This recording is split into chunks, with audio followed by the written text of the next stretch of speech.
Welcome to Running for Real, a global community with a shared love and curiosity for running. Together we reconnect with the reasons why we love to run and discover ways it helps us become better people. Whether it's the quiet moments of a morning run while the rest of the world still sleeps, or befriending the strangers next to you at the start line of a race. We are here to connect with others who see running as the common thread that weaves our lives together. Come join me, Tina Muir, as I talk with people from all walks of life, united by a love of running. Hello, my friends. Welcome to episode 320 of the Running for Real podcast. Thank you for joining me today. I'm excited that you are here and excited to welcome our guest today. Now, my guest today and I had a little bit of a chat before we started recording, and I actually paused him because quite often this happens with recordings, either after we stop recording or sometimes even before we start recording. I begin to have this really profound, interesting, thoughtful conversation with my guest, and it seems like such a shame that in many cases you as the listener miss out. So today I managed to catch it before we got much further, and I had him ask the question he asked later in the episode. So stay tuned for that part later in the episode and wondering what it could be. I will say to those of you who know the word gadfly, which I had not heard about until that moment, that's what it's about. I'm going to leave it at that. Today, I'm excited to welcome Dustin Martin to the show, who is the Executive Director of Wings of America, was formerly the Program Director. He's a member of Navajo Nation and a proud Wings alumnus. He also ran in a Division I university at Columbia. And we had a really interesting conversation about his role at Wings of America, about the power of what he is doing through the program, how it helped him on his journey. And it's really going to get you to think about those early memories and those things that we can do for young kids and older kids as well to instill kind of a belief in themselves that they can do things. This was a really, really enjoyable episode for me. We also talked about how we may hear or see native runners and think that they seem to just flow along. They're connected to the earth. They are just able to reach a level of spirituality that the rest of us can't access. But Dustin was refreshingly honest with that some days that's just not the case. So without any further ado, I want to have us go meet Dustin Martin. So let's get to it. Hey friends, I want to tell you about something exciting. Together runs are going to become bi-weekly. All the St. Louis runs, the regular runs, are going to continue to be on the feed because I believe it is critical that we keep that way to connect, that we don't make it an exclusive and a paid opportunity. I am going to be continuing to keep the Together runs on the bi-weekly notice. But I want to tell you about our Patreon offerings that we have done a total revamp of everything. We have some really exciting stuff that we're going to be putting on there, including 2 exclusive travel together runs. So we will be going to places like Venice Beach and Marina del Rey and Chicago and Lake Tahoe and San Francisco and New York. We will have all kinds of exciting places coming where we'll be offering these together runs. I'll be offering workouts and long runs. Yes, long runs. I know I've been promising them for a while, and here they are. And if you go up to the higher levels, you will have the opportunity to do monthly Q&A Zoom chats with me and others. You can suggest your questions for podcast guests, and I will give you plenty of time to know ahead of time to think about those. I can also answer your specific question on a weekly Stride episode. You can get a welcome shout out. There will be exclusive blog posts and thoughts on this platform. And it is just going to be a fantastic place for us to communicate as a community. I am really excited for what we are doing here. And I want to take a moment to thank you. If you are someone who's already on our Patreon, if you are someone who is thinking about it, your support to me and the Running for Real team is actually what allows us to continue. Almost everything I offer is free. You know that, right? Because you are listening to this right now, you listen to the Together Runs, you read the social media posts, you read the emails. All of these are free, and they are able to continue to be that way. And I am able to continue creating things because my team is able to support me, and I am able to support my team because of you and your support to me. It's this big, beautiful circle. So by you supporting us on Patreon for as little as $3 a month, but the Together Runs begin at $10 a month, you are allowing me to continue what I do. And you are allowing me to support people who otherwise may not have financial income that can support them in their stage of life. So thank you so much to those of you who are already signed up. Those of you who are going to sign up now, I have resisted Patreon for quite a long time, but I am now excited with the offerings that we have. It feels good and I feel ready for this. So I will see you over there at patreon.com/running4real. That's patreon.com/running4real. I will also put a link in the show notes, but I can't wait to see you over there. Dustin, thank you so much for joining me today. I am excited that you are here on the Running for Real podcast. Thank you, Tina. It's a pleasure to be here. Would you like to say hello in a different way to the community? Something that feels personal to you? Sure. Yat A. She Dustin Martin dash Jene Bish Bacha Inishle. Ta Chitni Bashish Chin New Yorker dash Chekia Ani Dashanale. Not Najoji Danisha. Chilede Shidis Che Dil Dasanil Dishagan. Hello, everybody. My name is Dustin, or they call me Dustin. I am Metalhead Clan, born for the Red Running Into Water people, originally from Gallup, New Mexico, but today I live in Albuquerque, Tiwa land. Mm-hmm. Thank you so much for sharing that. And you and I, we set this up recently. We are both on the Runners for Public Lands Advisory Council, and which I love that there's such a group. I mean, I don't know about you, but I feel kind of imposter syndrome every time I look at the group of people involved in that advisory council, because it is quite a impressive list of people. And I am just so honored to be a part of kind of the helping steer the future of Runners for Public Lands, because they're just doing such amazing work. And yeah, so you don't have, if you, I don't know, I just feel intimidated whenever I go on there. And it's just really cool to be a part of. It is definitely cool to be a part of. I feel the same way. But it is, fortunately, the guiding principle is the land there. Yes. And so. Yeah, I guess for you, that's the guiding principle. Yeah. That's your, I want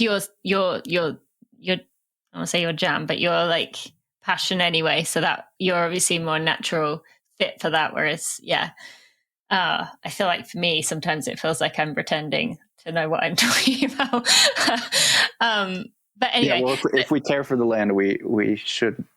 I hope, that's enough. If we genuinely do care for it and the things that we do and the intention that we have, and it's harder than it might sound to do that. Mm-hmm. Absolutely, yeah. So I want to allow the listeners to get to know you a little bit more, and Wings of America, but I want to start with you, because you are the executive director of Wings of America. You did 6 years as the program director.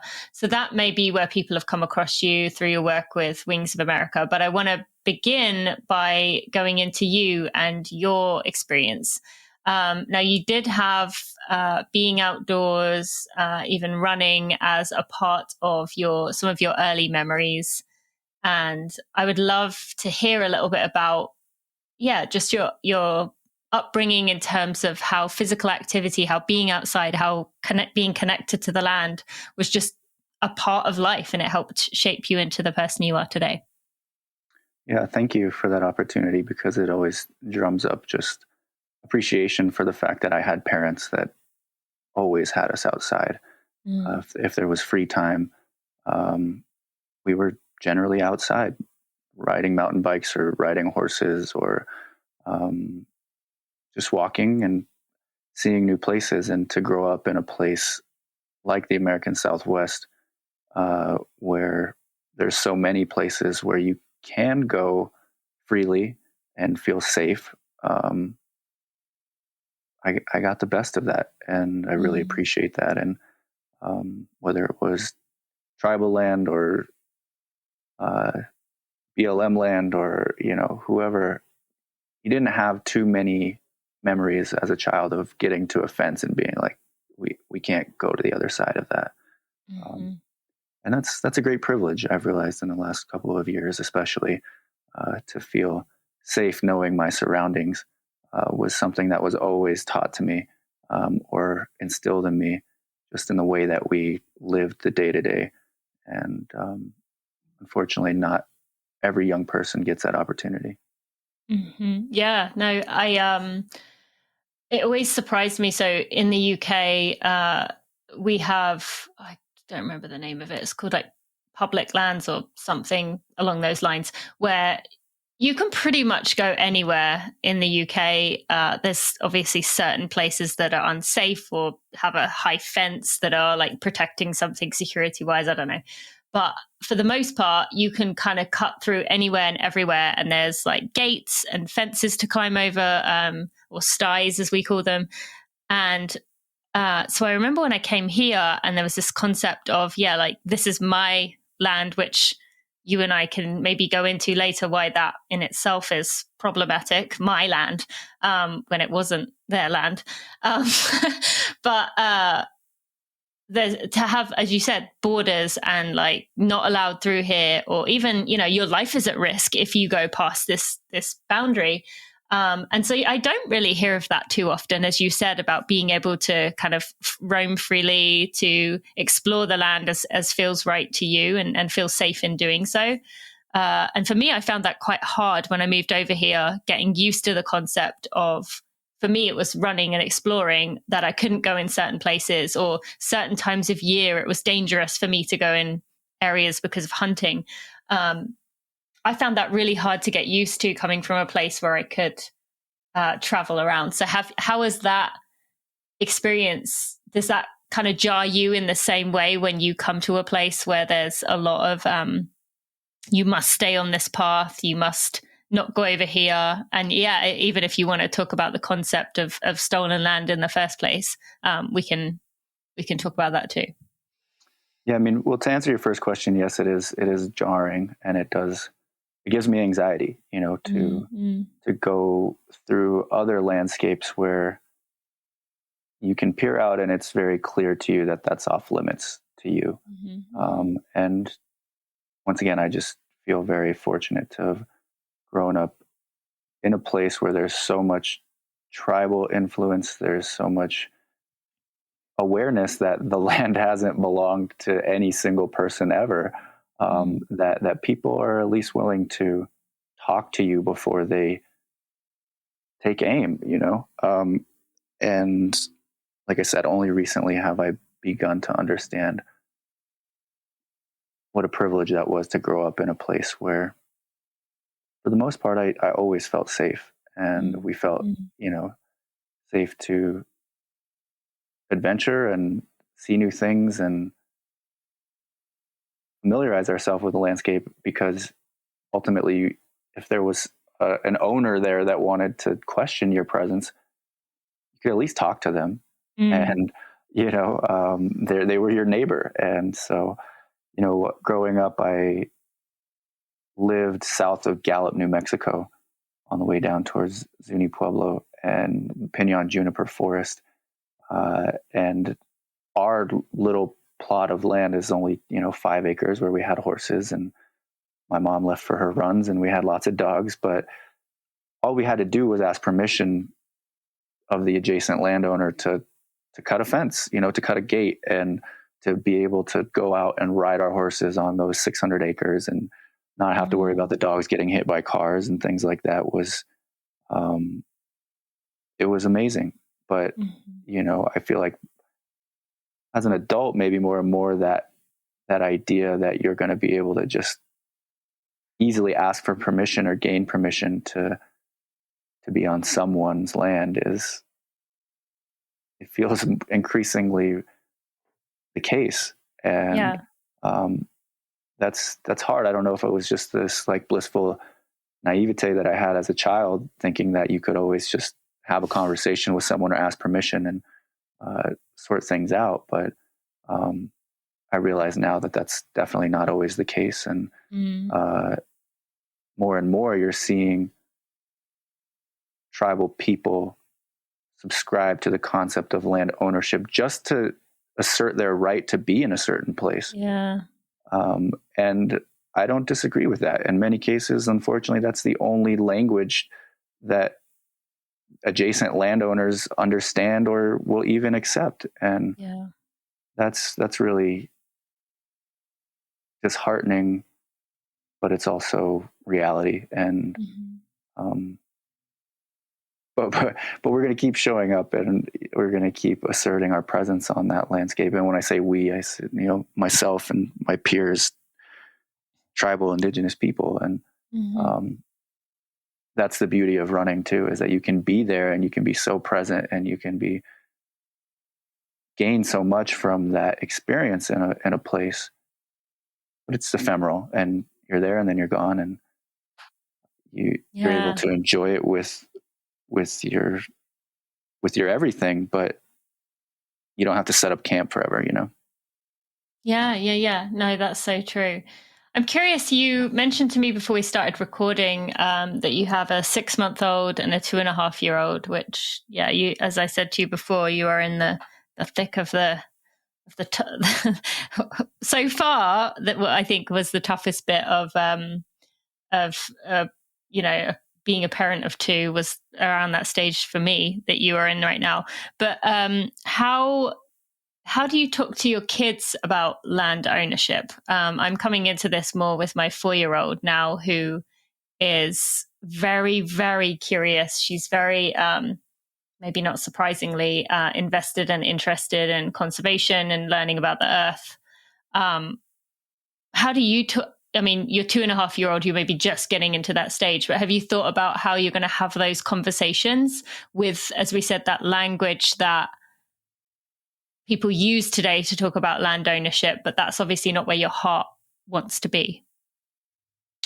Yeah, that's a good question. And it's very different for myself in the way that I'll talk about that with my children, because we live in a city. We live in Albuquerque, where whether it's your neighbor's yard or the line between public open space and private residence, obviously those borders are so ingrained in everything that we do on a daily basis. And I think I've started that conversation, at least with my eldest, who's 2.5, just by pushing him around in a stroller on the ditches that are our pathways, right? Because they're paved paths, and he knows how to navigate the city already on those paths that follow. I mean, they're artificial, but waterways. Yeah, way better than he recognizes streets, of course, right? Because he's just in the car seat, kind of cruising along. But I'm already proud that he has recognition of certain places because he's been there in a stroller, right? And so, to be able to traverse neighborhoods and take those paths that not everyone does unless you do them on your feet, I think is in some way blurs those boundaries of private property for a young person, and helps them understand their surroundings in a important way.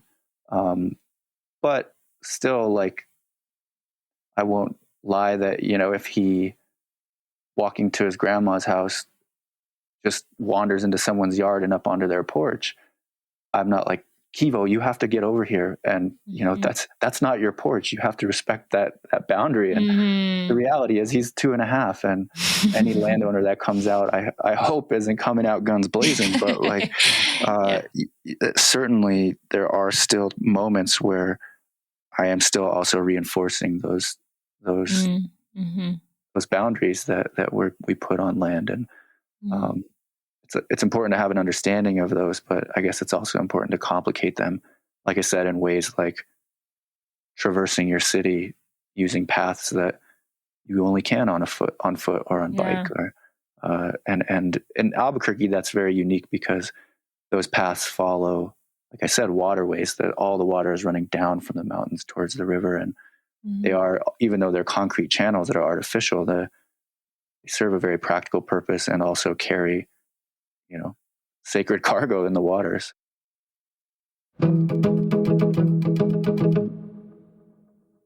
Thank you to Athletic Greens for sponsoring this episode of the Running for Real podcast. Now, you've heard me talking about Athletic Greens for years now. It allows you to say goodbye to piles of pills and countless powders. One daily serving of AG1 delivers this potent blend of 9 health products, a multivitamin, minerals, probiotics, adaptogens, and more. It's the comprehensive foundational nutrition you need with the convenience for your life demands. Now, that applies to me in a way I cannot even describe. With 2 young kids, I know I should be getting 27 different fruits and vegetables in a day, but honestly, some days I'm lucky if I can get 1 or 2 at dinner. And it is difficult for me to take care of myself with just this hectic life that I live. So while I want to make these green juices every morning, with a juicer machine, with the kale and the ginger and the lemon and all those other things, I just don't have the time for it. I can barely get to stuff something down my throat to eat. And I love that I can wake up before the girls wake up, drink down my 1 scoop of Athletic Greens with ice cold water, drink it down, know that I've got 75 vitamins, minerals, and whole food source ingredients to start my day, so that even if that day ends up being hectic and running around all over the place, I know I've got that in. It tastes good. It's almost a slight pineapple-y taste. I love drinking it before I run. I drink it and go immediately out the door. It's going to help with your gut health. It's going to support your immunity. It's going to boost your energy and help with the recovery. What more can you ask for with 1 scoop? So you can go to athleticgreens.com/Tina. You will get 5 free travel packs and a 1-year free supply of vitamin D3 and K2. Now, as we head into the winter months, that is when we need that vitamin D, and it works well with the K3 as well to absorb better. We need those to protect us from all the nasty sicknesses that are coming around. So be sure to go to athleticgreens.com/Tina to go check out my special offer and stop stressing about not getting those fruits and vegetables in. This is going to take care of you.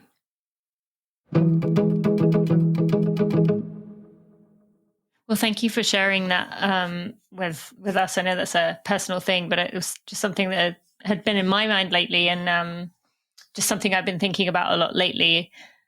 I want to steer us back to running in your early life. What, if you could share with us some memories you have of running coming into your life, of maybe the first time you maybe either decided to go on a run or remember being in the motion of running and feeling maybe the joy it brought you or the connection to the land it brought you. If you would share with us just some things that come to mind there. Thanks. Yeah. My earliest memories of running are not of me running, but being aware that my mom was out running in the morning. Certainly, I am a runner because of my mom's example. And to hear her leave early in the morning with the dogs and just like that sound of like clanking leashes or, and there she goes out the door, just being aware that like, yes, I feel so warm and safe in this bed, but like I could, and someday I will be out there running as well.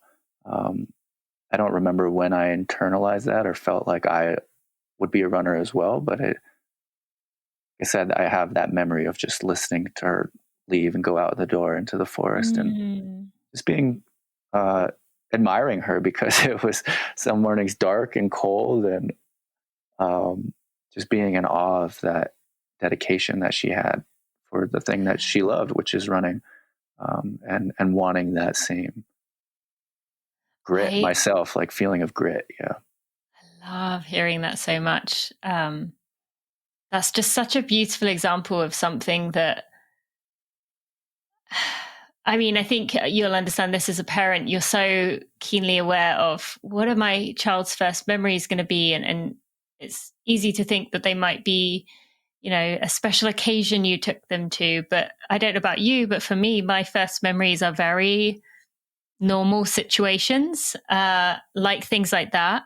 And it's kind of cool in a way when you think about, like, just very special, the fact that the memories that our children will make could be around going for a run. My daughter, my 4-year-old, recently said to me, "Mummy, let's go for a run." And she put on her what she called her, but they were actually my running clothes. And she put on her shoes and she took off out the door. And I thought, oh, here we go. We're going to sprint for 100 meters and then be done. She took off, obviously slowed down, but then she ended up running like close to a mile with taking, we sat on the side of the road maybe 3 or 4 times for about a minute. But she was so excited to share this moment with me. And I like to think that maybe that was exactly what you talked about there, like her seeing me and my husband doing this every day for years, that she thought, like, what is this? I want to experience this.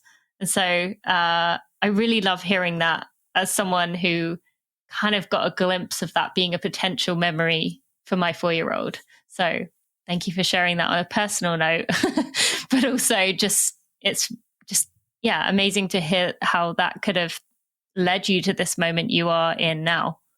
Yeah. Well, thanks. What you do.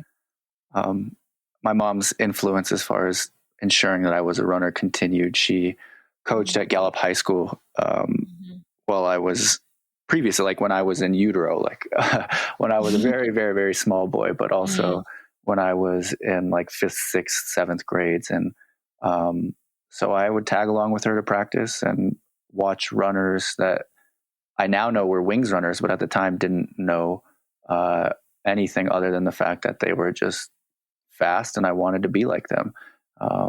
And I was able to travel to meets during the weekends on the bus with them. And what other 10, 11, 12-year-old wouldn't idolize those high schoolers that they got to spend time with? And so I was hooked very easily by that regard, but it also meant that early on, my focus and ambition related to running was very much competitively oriented.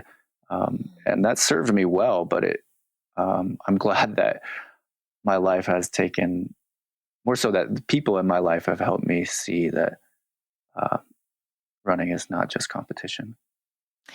Let's dig into that a little bit. I did find somewhere when I was reading up about you said something about you never had a problem with like hustling. You worked hard in whatever it was you were doing. And that was where my mind went in terms of, I've had this a few times with people who have had this really strong, passionate connection and beautiful relationship to the sport, have often begun with a very competitive, very intense, very performance related relationship initially to start with. And actually I've had the gift of seeing a former teammate of mine, a friend of mine who is also an Indigenous runner. He very much started on the competitive side, and he's a coach now, a college coach. And I've loved seeing his journey with his own running, going from competitive to more leaning into his history and his past, and his family, his culture. So I've really enjoyed getting to see that for myself and admire him there. But with your journey, tell us a bit about that, because I think often people think, they hear someone like you or Sean Martin or, Jordan Marie Daniel and many others, Indigenous runners in the running community, and think, oh, they only have ever thought about their connection to the land, when actually it is often the case that it starts as a competitive performance related thing. So can you share with us a bit about kind of how far away from the connection to the land and what running brought you beyond performance you got, if that makes sense, during points in your life? Yeah, I got pretty far for sure, which I think anyone who runs competitively in college eventually does. Yeah. And but at that point, like, running humbled me as well. And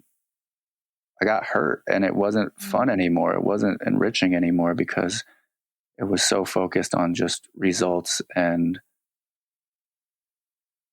it was all external motivators, except for those times when, going to college in New York City, you just needed a run to just think, and just, unfortunately, it was always still that medicine for me. But to go from a boy from a very small town in New Mexico who saw his heroes go to college on running scholarships, that's all I could ever dream of. And those are great goals for some people, but like everything in life, it requires balance. And competitive running, I'd say, especially in college, just doesn't promote balance. And for someone to confound their self-worth with their competitive achievements or marks is, it's dangerous for sure. And I think I got close to that point, and the team culture that I had in college definitely encouraged it, but I wouldn't say that's unique. I'd say there's a lot of people that ran at a very high competitive level that would say the same. And but fortunately, having the connection to running as a cultural activity and something that had worth for Native people and Native youth always kept that in perspective for me. And before I worked for Wings as a program director, I worked for them during the summers, just coming back and coordinating summer running and fitness camps, where I will admit probably my college training suffered at times because I was working a Wings camp instead of spending the 4 hours a day I needed to on running and rehab during college time. Instead, I was running around playing games with Wings kids and going to corners of the reservation that I'd never been to before. But that's what saved running for me, not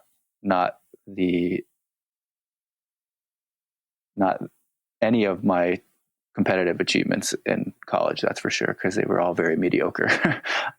Yeah. Well, I want to mention, as you didn't say it, but you went to a Division I school. You went to Columbia, which is a very, very competitive, very, I would imagine, I didn't go to Columbia, but I'd imagine quite an intense situation to be on a team like the Columbia team. And I love that you said that, Wings was able to kind of save you from that, to I guess, keep that reminder to you that running was more than performance. And the fact that you were prepared to kind of sacrifice a little bit to keep that, I think, as much as my husband is a college coach, I think that would be painful to him to hear, because, he does have that on his teams. He's always had that where, something else true to the person is more important than their performance. But I actually think that's just such a gift and shows so much strength to be able to do that. At this point, maybe you could introduce what is, when you were say about Wings, or we've mentioned earlier, Wings of America. Tell us what is Wings of America, and we said you're the executive director. So, tell us a bit about what that involves for you. Well, Wings of America is an organization that has existed since the late 80s, and it is our mission to empower Native youth and their families with running and the history that running has in Native American communities in North America, which is very rich. And so, I am very proud to be a part of Wings and to help lead Wings, mostly because it's an organization that focuses on that positive legacy. Where we're starting, our starting point for Wings programs and what we do is that we are some of the best distance runners, or runners period, that the world has ever seen. And we want to continue that legacy, whether that be through competition or just through introducing elementary and middle school age youth to running and the benefits that it has, not only for their health, but or their physical health, but their mental health and their spiritual health and their cultural awareness. Because myself and many Wings participants over the years can attest to the fact that through running, we just had so many more opportunities to bask in not only our own native culture, but that of our peers and the tribes that surrounded us. And running was a medium to broker those relationships and to, encourage those times of sharing, whether it was at community races or Wings running in fitness camps, or while we were all on the same team competing at a national level meet. It creates community around running for Native people in a positive way. And unfortunately, there's just a lot of people like to focus on deficiencies or, when they ask questions about Indian country or Native Americans, it's like there's like this elephant in the room of gloom and doom, but with Wings, it's not necessary. And it's so empowering to be part of that community through the organization. And as executive director, now I understand and appreciate the value that competitive experience can offer our participants. And we're going to continue that because that's, creating that competitive experience and opportunity for Native youth is how the organization started. And, we create plenty of role models and mentors through that process. But now I'm also able to, with the perspective and the experience that I've had through running in my lifetime, ensure that we also focus on the intrinsic good of the activity and how it will help us safeguard the cultural and I guess like the knowledge that our communities have related to the land and also to just our history. Yeah. For you, you mentioned about working at Wings camps in the summers, and that was obviously when you were in college, but Wings also has an important role in your own life in terms of how, I guess they unexpectedly came into your life in 2006. So would you share that with us and how that kind of set this path into motion? Yeah, thanks. So as I mentioned, like when I was in middle school, I idolized Gallup runners that were Wings runners, but I didn't know that they were Wings runners at the time. They got shoes from Wings and made Wings national teams and got travel opportunities, but I was not aware of that really. I just idolized them because they were Gallup Bengals. And I eventually ended up going to high school in Albuquerque, 2 hours away from Gallup, and being more of a city kid during my high school years, which I never would have imagined as a 10 or 11-year-old. But even though I was running for this private high school and, living a city kid life, still qualified to be on the Wings national team and got to travel to New York City and run actually in Van Cortlandt Park at USA Cross Country Championships alongside those other Wings national team members. And so, it was a great reminder to me at that time just how closely linked my love and passion for running were also linked to my cultural heritage and to Gallup, to Navajo land, and to run with those young people who, some of them I had like viciously competed against just a couple weeks earlier in New Mexico. And but for us to come together and just rally around our shared pride in Native running history and our desire to perpetuate that legacy was just super empowering. And like I said, it humbled me and it helped me realize that like it was part of my roots, that even though I was doing everything in my power to run fast and earn a college scholarship to quote unquote get out of New Mexico. I couldn't, that activity and my presence in that activity would not be the same without my cultural past. Yes. And it's a beautiful representation of the way that, you and other Native communities, just believe in this world that we live in, and just live in general, in that this did come around full circle. Wings was a huge part of your early life, as you mentioned, even before you recognized it, and then became a big part of your life once you were aware of them as a high school runner. And now you're the executive director, offering those same opportunities to people.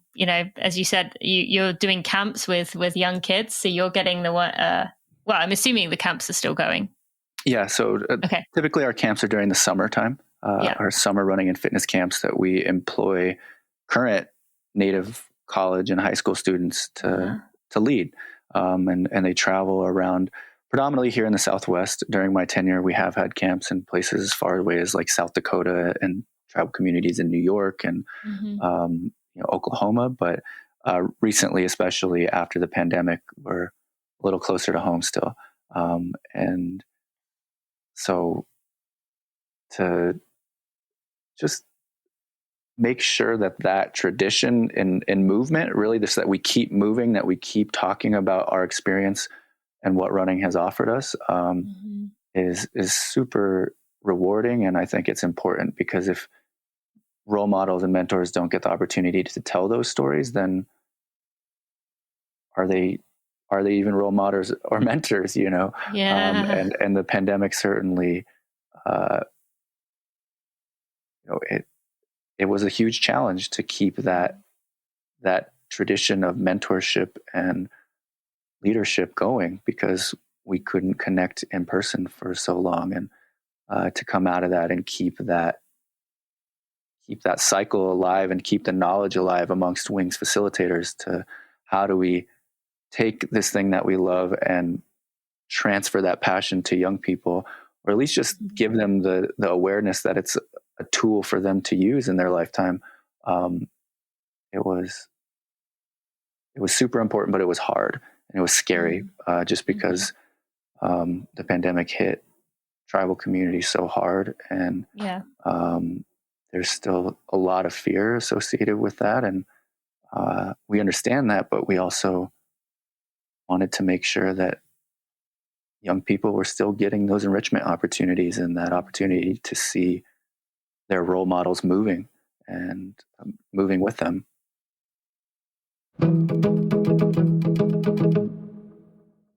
Thank you to Allbirds for sponsoring this episode of the Running for Real podcast. Now, you have heard me talking about Allbirds, how they want to just make better choices, do things that have been done in the past in a better way. They are a carbon neutral company, and they are funding high impact carbon projects in addition to natural materials, to make that a reality.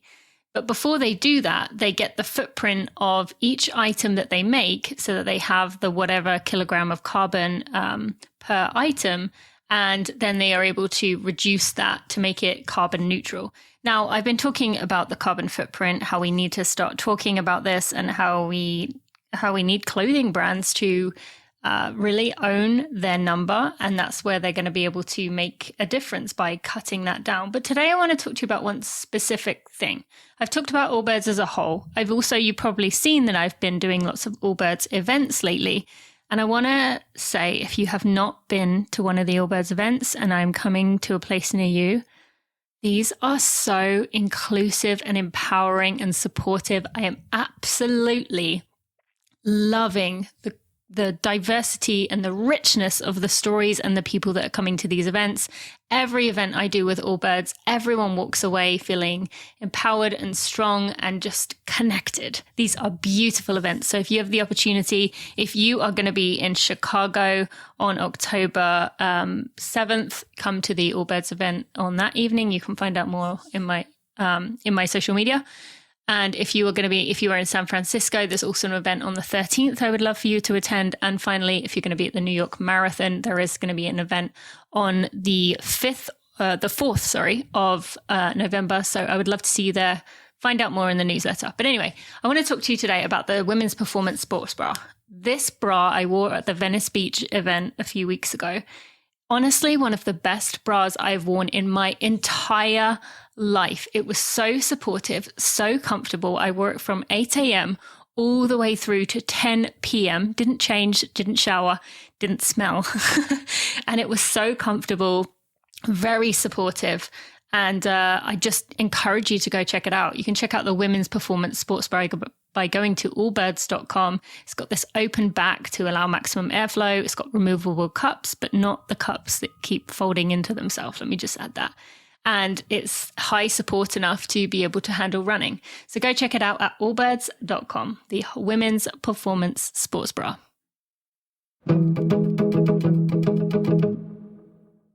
Thank you for sharing that. I want to have the listeners just make a note, or you can check out a link in the show notes to go listen to it's actually my favorite episode of Running Realized that Knox and I did with the former executive director of Wings, your predecessor. Is that the word?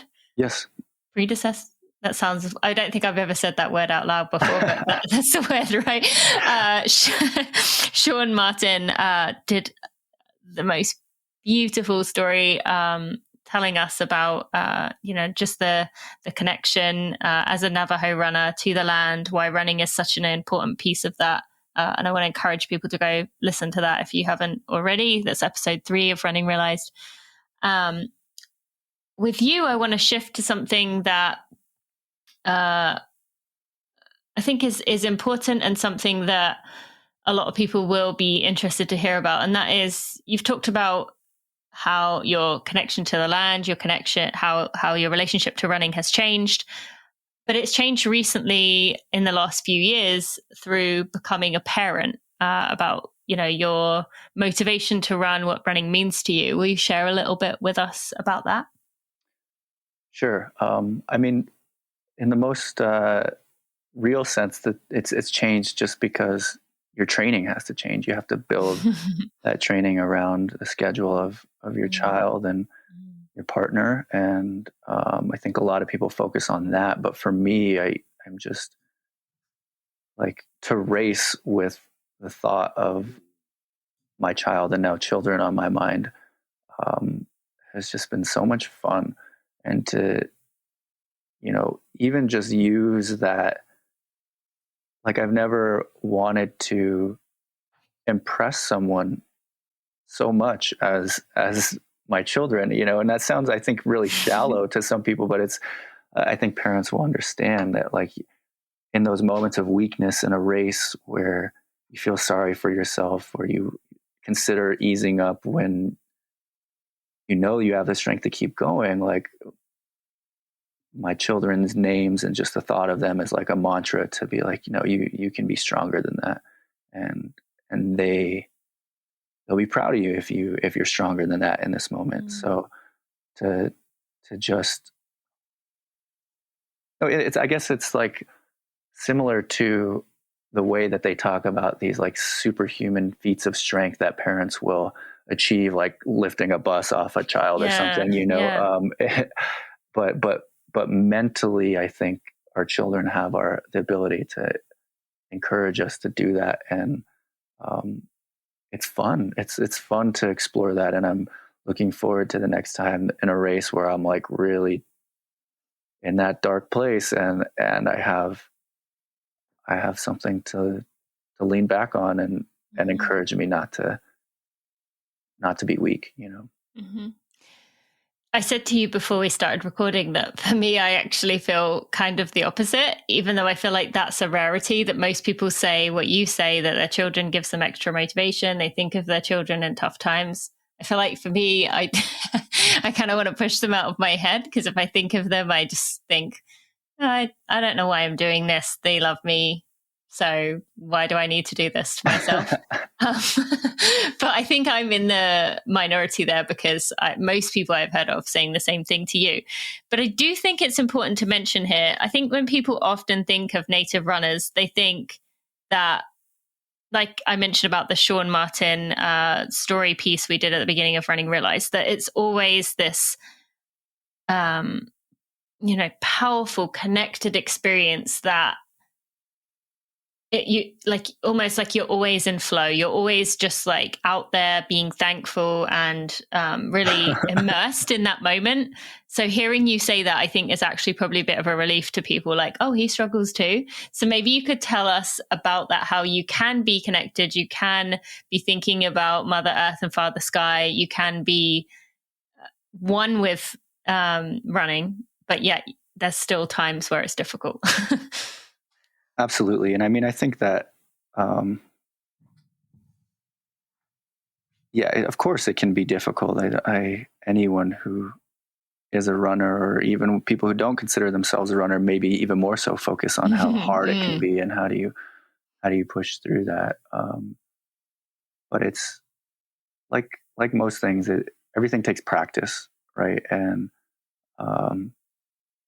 there are those runs where, and they're more and more rare for me, honestly, lately, but where you would just kind of like indulge and just put in headphones and get your 30 minutes in or whatever you had to, and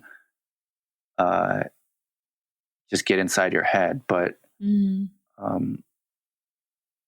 there's room for that. It's once again a balancing act, and encouraging young people to run through Wings programs, even though I encourage them not to pay attention to the beep on their watch or try not running with headphones sometimes. I also understand that we need those motivators sometimes. And just the need for our body to get out and move, that can outweigh the need for you to be appreciative or aware at all times, maybe even, and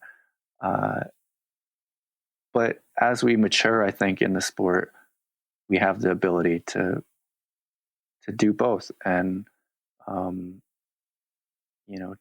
just recognize and not be too hard on younger runners or runners that come from a separate tradition to you. Like how they motivate themselves is their business, I think, as long as it's not harming another person. And you can share your own strategies for how to be more present or how to be more appreciative when you run. But I would never try and say, like, you got to always be that way or you're not doing it right. Because I'm not always that way either. And I don't think anyone is. It's impossible to be, because the activity of running and moving, it is hard. And when things are difficult, like, your mind's all over the place. But we are fortunately, through practice, able to hone it in on those things that are very important. And so, we keep trying. That's all we can do, right? And as you said, there are various stages of life. There'll be different things that motivate you or different things you think of. Like you mentioned, what that is for you right now is obviously going to be something totally different to teenagers, or totally different to people who are running in their later periods of life. So I think that's a really important point to mention, that we all have different reasons, and those will change over time, and that wherever you come to it is okay. But we do want to try and be thoughtful as much as we can, and not make sure that we're not just always going through the motions, because it can easily get there if you don't pay attention, or at least for me. There's a runner that I idolize. His name is Stephen Gachupin, from Jemez Pueblo. An amazing competitor, like one of the best ever mountain runners to ever do it. Won the Pikes Peak Marathon 6 times. But in talking with our Wings mentors, one time he shared something with us that, like, really, really stuck with me. And he said, of all the things that I'm appreciative for in my running career, what makes me most proud to be a runner and happy that I'm a runner is those few times when I was on a run and I encountered a community member or another being in need, and I was there to be there for them.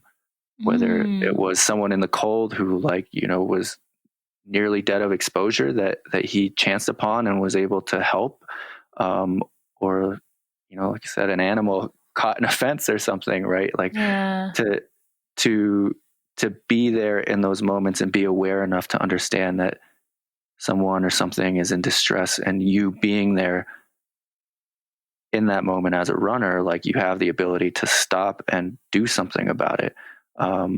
It was really empowering to me to think about it that way, and just to, okay, maybe I had my headphones in, but at least I was aware enough to recognize that someone was in danger, or recognize that something wasn't right, and not so selfish that I couldn't just stop my run and do something about it.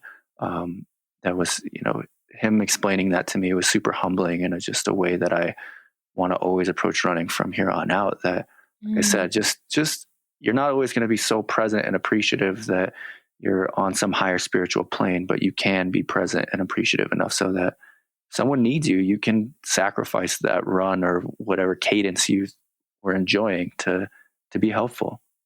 So true. So true. Yeah. I feel like I reached that step a few years ago. I think when I think back to my elite past, I mean, I think I would have stopped and helped someone or any living thing if it was like, I don't know if it would have been an animal. I think I probably would have just done it for a person if they really needed me, but it would have been hard to do. But I do remember a few years ago, I saw a car accident, and I stayed there while the ambulance came, and I was that really got me thinking about how runners are. I had this conversation with someone on the podcast once about how runners are kind of the eyes and ears of a community, because we're going all over. We cover a lot of ground. We're often the first people to something when something happens, just because of sheer being covering the distance. So I think that's such a good point to mention, that as long as we're connected enough to be able to notice those things and be prepared to stop to help another, that's all we can ask for at sometimes. You taught me a new word. I don't know if you were aware of this before we started recording. You said to me gadfly, which I'd never heard of before. And I told you that I thought people would want to hear your question to me in that moment. So would you be prepared to say what is gadfly and why you use that word? Yeah.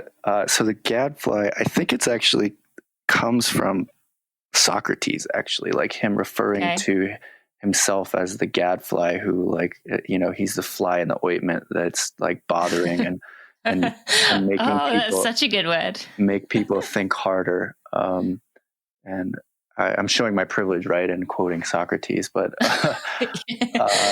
I've always liked that as well, because I think it is, to be a disruptor, to be something of an annoyance to people's understanding or acceptance of the status quo is something that I aspire to do. And it's, you can do it to varying degrees, but I really appreciate that. I think you're a gadfly for the running community. And, you've been doing this work for years now, but, like, was there a moment for you when you just said, what, screw it. Like, I'm going to be that gadfly. I'm going to, I feel empowered to ask hard questions. I feel empowered to question the structure that we all agree to in this running world. And let's go. Let's start inviting guests to have conversations that we haven't had in the running, like in mainstream running dialogue. Yeah. Thank you so much for that. And I told you I felt a bit weird, like saying, why don't you ask me this on the episode? Because this is about you. But I do think it's an important conversation, and probably something people have wondered. Thank you. I feel like that's such a huge compliment. And I kind of like that role of being the annoying buzzing in people's ear. in that way, but that makes them think about things. But was there a moment? I don't think there was. What's coming to mind for me, so the actual reason for running for real back in 2017 was that I didn't want, I think the phrase I had to myself was I didn't want anyone to feel alone. So I wanted to make sure everyone felt a part of the community. I didn't want anyone to be on their own and feel like they didn't belong. So that was the original impetus for it. And I've always been that way. I've always been keenly aware of the person in the room who is kind of off to the side by themselves. Always been aware of people not being treated the same way as me and feeling like I needed to do something about that, but also recognizing I'm one person. So I think I've always had that outlook on life, which is interesting because both of my parents are quite kind of keep quiet, don't cause waves, kind of people. So I'm not sure exactly where that came from. But I think the more and more I started to get to know the running community and talk to people, the more I recognized that the same people were being cycled around, particularly on podcasts, the same names, the same stories in many ways. And I thought, there's people doing incredible work within their communities, and they're just, for some reason, not getting the same opportunities as these other same names who keep going around. And I do think part of my past as an elite runner, because almost like I had and you know this, you ran at a very high level too. Like I felt like I had the inside information to know that while the rest of the running community was very interested in these mysterious elites and how they were able to do things, I knew that what I was seeing and who I was meeting what they were saying wasn't necessarily all of it. I felt like I had the inside information. And so it's like, been there, done that, not really interested in the same old story again. Why don't we raise up these stories that haven't been told, but are actually much more inspiring?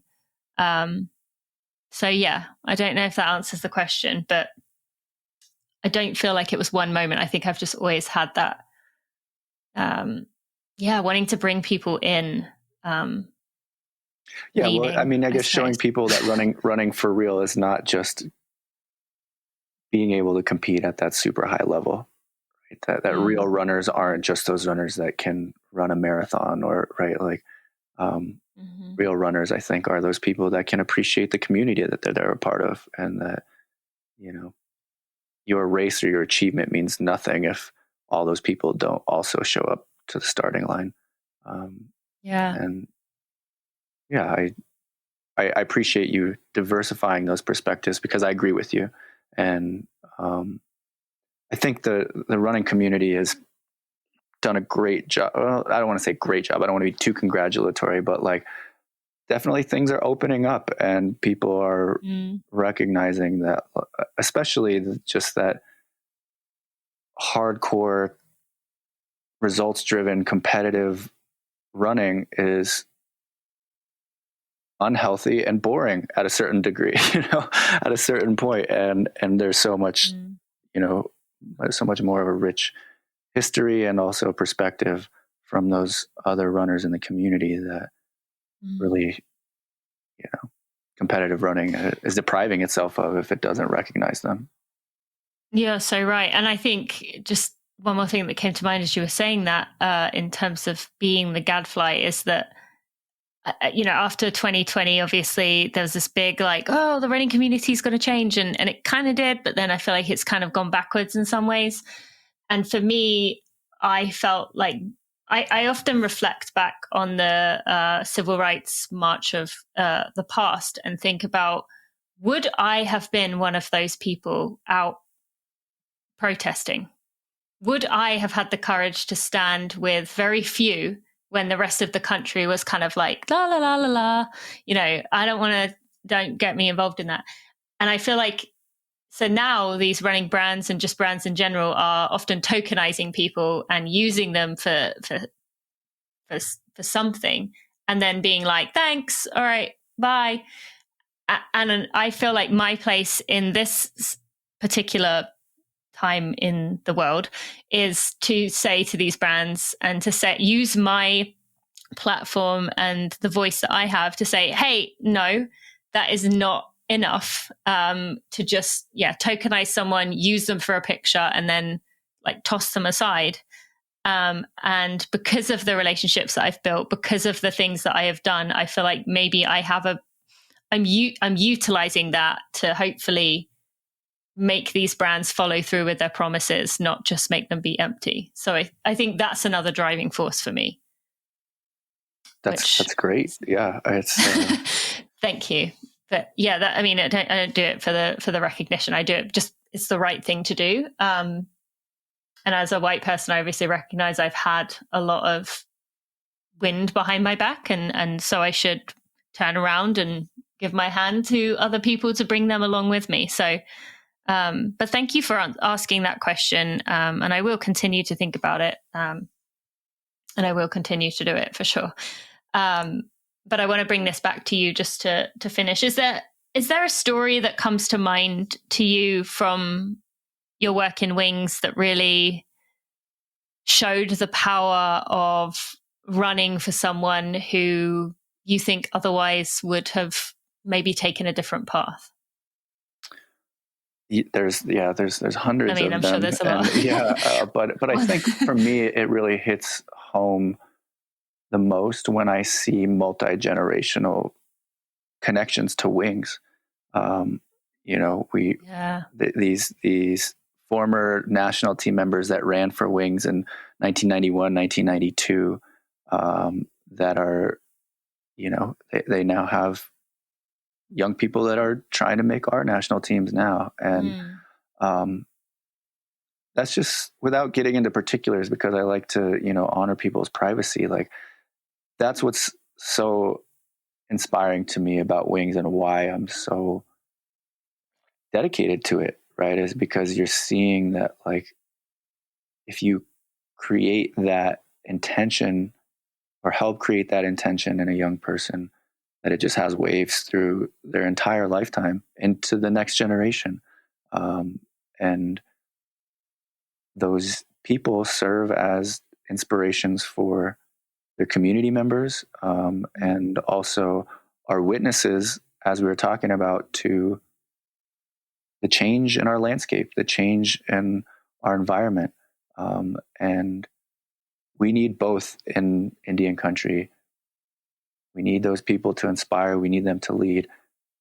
But we also need people who are appreciative and cognizant of our land base and are there to serve as witnesses for changes that it may experience and undergo. Thank you for sharing that.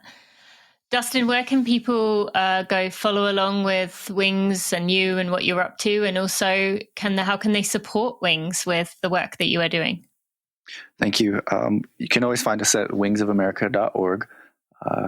And we are also on Instagram at wings_of_America. And we are getting better, I would like to hope, at our social media presence. And, it's a poor excuse to say that we're an organization from the late 80s. So we're lagging behind in that regard. But, if you follow us, you're going to get the real core information about what our programs are offering for young people, and how you can support them. Right now, something that's really exciting for our organization, and something that we'll be looking for support for in the near future, is for a Wings elite team for post-collegiate runners that Wings can help offer that opportunity to take running beyond a collegiate career, because, as you know, it takes a lot of resources to be a professional runner. It takes a lot of time. It takes a lot of focus. And unfortunately, Native youth have not had that luxury. Not many have. And those that have been successful have had to make a lot of personal sacrifices. So Wings wants to make that easier for people by our new headquarters in Albuquerque, New Mexico. Will also be a home for post-collegiate elite level runners. and a center for them to chase those dreams so that we can remain relevant on the highest echelon of competitive running.